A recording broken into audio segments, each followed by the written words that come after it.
Back, you're still tuned in to News and Views. Myself, Salai Makudiri. The time is 8:36 Central African time, and we're going to be switching gears to a very, very concerning turn of events. I think it's a story that's affected all of us. South Africa's worsening water crisis. It is once again under the spotlight, but this time around, this is after reports that municipalities across the country, get this, returned more than 1 billion rand in unspent regional bulk infrastructure grant funding to national treasury over the past 5 years. So over the 5 years, municipalities, including the city of Johannesburg, including Vaal, include everywhere, 1 billion rand, which was meant to fix water infrastructure. They're like, we don't have any use for it. We're going to take it back, while you open your tabs and nothing comes out. So it's a very, very concerning state of affairs. And we're going to be looking at the effects of that, the funding that was supposed to expand the critical water infrastructure in communities that are already struggling with aging systems, burst pipes, sewage spills, and unreliable access to clean water. And it hasn't been used, and it's really, really concerning. Activists say, bureaucratic failure and poor planning, and just the general lack of accountability are leaving us, citizens, millions of people across South Africa vulnerable, while desperately needed funds sit unused. And surprising that they sit unused and they're not stolen or disappear into thin air. But we're going to touch on that, a very, very concerning state of affairs. And joining us now is the executive manager of WaterCAN and Climate Justice activist, Dr. Ferial Adam. Doc, thank you so much for joining us. Always a pleasure. Welcome to News and Views. Good morning, and thank you for having me on your show. No, the pleasure is all ours. And I think let's jump right into it. How alarming is the state of affairs? Municipalities having returned over 1 billion rand in unspent water infrastructure funding. Why? Why are we here knowing and understanding the crisis that we're all facing when it comes to water provision and the infrastructure across municipalities all over South Africa? Yeah, the why is a difficult one, but I think, yeah, it's appalling. I think that it's, in a time when we know that our water and sanitation is falling apart across the country, and for municipalities to not spend and fix where they need to is actually, it's criminal, because what happens is that people don't get access to clean, safe drinking water. They don't have access to clean toilets, etc. So, and the killing of our river ecosystem. So they're affecting everything along this chain. So really, I think it's time for some consequence management. We've asked that the list of municipalities who have not spent and have returned money to actually be publicly known, so we know which municipalities are struggling. And it's not enough that national government says this. We know that the municipalities are in trouble. The Auditor General has issued report after report which says our municipalities are struggling. What are we going to do as a country to make sure that things are changed? And that is my concern. And you're right. Rather they return it, then it gets wasted, like we've seen this morning with a very, Emfuleni spent 24 million rand on toilets, literally comes to 800,000 rand a toilet. Wow. What are they building? And it's falling apart. It's shack equipment. It doesn't even work anymore. So, I mean, there's wastage, there's corruption, and then there's just misusing funds. And I do think at the end of the day, in the case of Emfuleni, we need to know who were those contractors. Who got that contract to build it? Who got rich of this? Because it's not enough now for us to keep pointing our fingers at government. Who's the partner? And it's the private sector that's getting rich on it. Very, very true. And I think that's the aspect that we don't look into, because when people think, corruption and mismanagement of funds and maladministration, they always point into government. And most of the time is these private companies that get the tenders, to build these toilets and to repair water infrastructure where the state fails. But generally, the return of such big amount, 1 billion rand, you can only imagine the difference that it could have made. What does it reveal about the state of governance in our different municipalities and just planning within those municipalities? I'm sure you deal with them a lot. Are there, anything that you've deduced over the years while trying to figure out what's happening, with the likes of the city of Johannesburg and Fuleni, as you mentioned, that you can point at and say, well, we are in trouble because of 1, 2, 3, 4. What are some of those key factors that, have been revealed to you whilst dealing with them? So there's a few things. One is the obvious, the party politics that play, right? If you look at municipalities, some municipalities have done well, some haven't because of coalitions, and then the coalitions break up. So let's look at City of Joburg, for example. It is completely failing. It has no money in their budget. And a lot of that has to do with the amount of changing mayors we've had over a period of 8 years. At least now we've had one for about, I think, 1.5 years now. It's been stable. But that kind of instability does affect kind of service delivery, right? So it's that one. The second thing is the lack of skills. So we need to make sure that we have the right skilled people in those positions, whether it is in finance, whether it's at a plumbing level or, fitters and turners, all of that. We need to make sure we have those skills. And I think many municipalities don't. The third issue, and we cannot run away from it, is that there is an element of mismanagement and corruption. And I don't think we've clearly gotten to the, we probably just got to the surface of how bad it is in some municipalities. And so that needs to be looked at much better. And I think the bottom line is that we don't have consequence management. So people can do all the things wrong, but they still have their job. If you start coming late for your job and if you just do nonsense reporting, at some point you'll be fired. But that's not happening at municipal level. So we need to get people fired.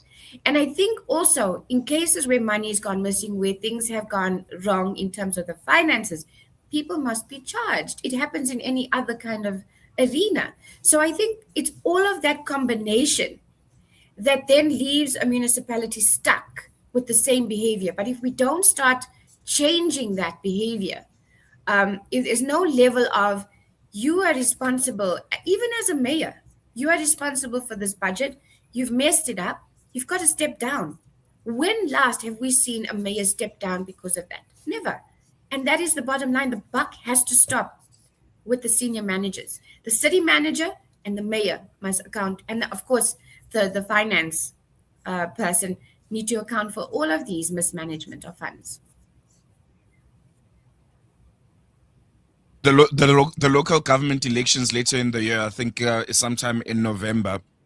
And we are pointing at how the institutions and those that are in government and these various municipality positions need to be held accountable for their failures.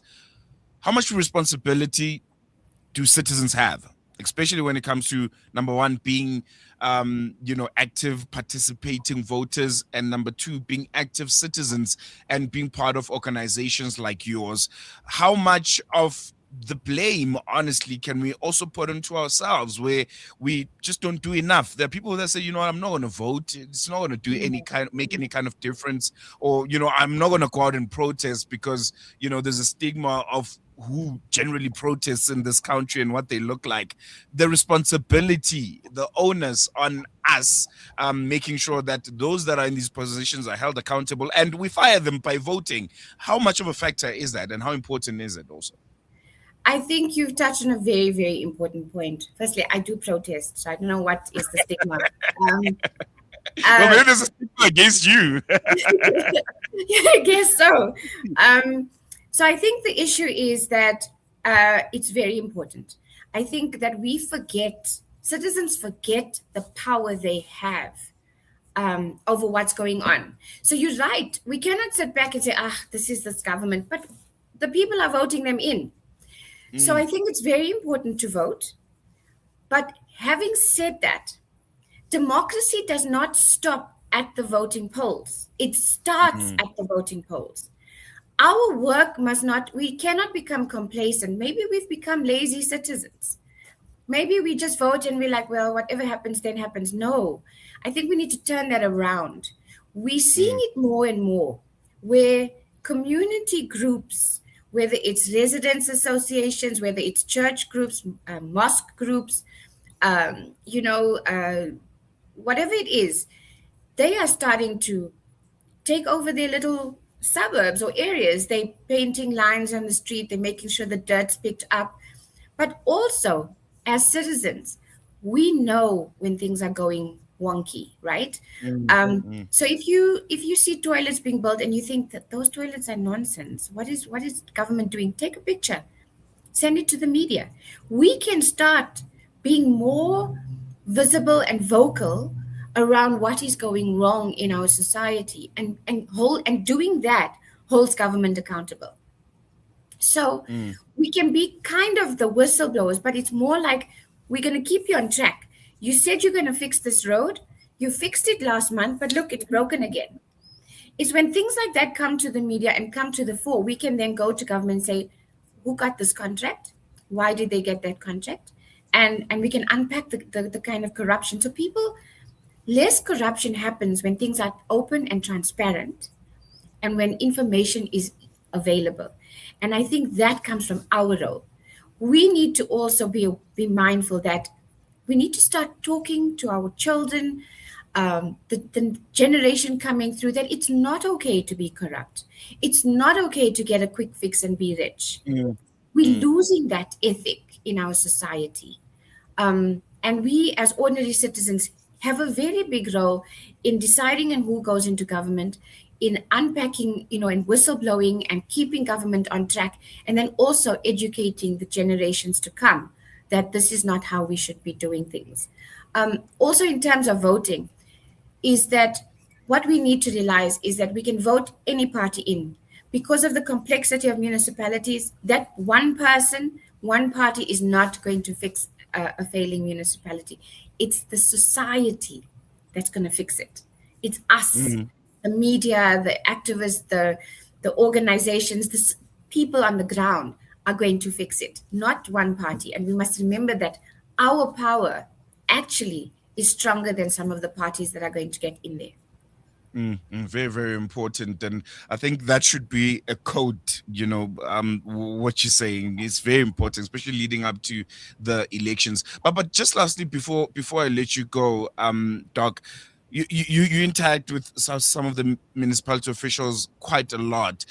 Do you think it has dawned on them just how bad the situation is? Do you think they understand just how critical, things like, especially here in the city of Johannesburg? I think it was yesterday afternoon where there was a letter being read, and there were all kinds of allegations being made about the city of Johannesburg and it being beyond fixing at this point, and it needs to be put under administration. Do you think they understand that we are moving to a very, very dangerous point where it could be beyond repair? It could get to a point where we can't just get it right anymore, and we are so very, very close to that. Yeah. There's a combination, right? I mean, if you look at any municipality, and big one like City of Joburg, there's a lot of people that they employ. Mm, So there are some very good people that are really trying very hard to keep things moving. But there are also people that feel like, well, it doesn't matter to me. I'll still get paid and I'll still get my increase. mm, It doesn't matter. I don't care. And then there are the people who've lost hope, that they've tried and they've lost hope. So there's that combination that you're dealing with. And what it needs to change is leadership. mm, We don't have leaders. We have politicians, and they're not necessarily leaders. We need people to reinvigorate the whole, and this is not just for one municipality, across the country. The people who are mayors, look across. There are very few that can say that they are actual leaders and they can motivate their people to get things done. Very few. mm. That's a big problem. Yeah, very big one. Dr. Ferial Adam, Executive Manager of WaterCAN and Climate Change Activist. Thank you so much for joining us. Always a pleasure. Thank you so much. There we go. And with that, we're going to take a quick break. When we come back, news and views continues.